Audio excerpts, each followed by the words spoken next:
நம்ம middle class ஃபேமிலிக்கு car வாங்கணும் ஒரு கனவாவே இருக்கும். அவங்க கனவை நிறைவேற்றுறதுக்காக தான் நம்ம எம்எஸ் கார்ஸ்ல 2 லட்ச ரூபாய் பட்ஜெட்ல ஒரு 6 கார் கொண்டு வந்திருக்கோம். இந்த வீடியோவை ஸ்கிப் பண்ணாம பாருங்க. வணக்கம், welcome to MS cars. TN43 Ooty நம்பருங்க. Alto LXi 2009 model second owner கண்டிஷன்ல இருக்கு.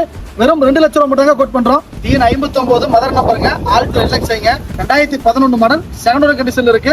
வெறும் 2,10,000 மட்டும் தான் கோட் பண்றோம். ஆல்டோ கேட்டனுங்க. TN60 Theni number 2011 model 3 owner கண்டிஷன்ல இருக்கு. வெறும் 1,90,000 மட்டும் தான் கோட் பண்றோம். வேகனா 2008 மாடல் செகண்ட் ஓனர் கண்டிஷன்ல இருக்கு. 1,87,000 மட்டும் தான் கோட் பண்றோம். 2010 மாடல் செகண்ட் ஓனர் கண்டிஷன்ல இருக்கு. வெறும் 1,99,000 மட்டும் தான் கோட் பண்றோம். TN33 ஈரோடு நம்பருங்க. ER 2015 மாடல் செகண்ட் ஓனர் கண்டிஷன்ல இருக்கு. வெறும் 2,47,000 மட்டும் தான் கோட் பண்றோம். நீங்க எந்த டிஸ்ட்ரிக்டா இருந்தா லோக்கல் ஃபைனான்ஸ்ல லோன் அரேஞ்ச் பண்ணி கொடுத்துடலாம். இன்னைக்கு மட்டும் இல்லங்க, என்னைக்குமே நீங்க கார் வாங்கணும் நினைக்கிற கனவை நிறைவேற்றுறதுக்கு நம்ம எம்எஸ் கார்ஸ்ல ஒரு பங்கு இருக்குங்க. நன்றி, வணக்கம்.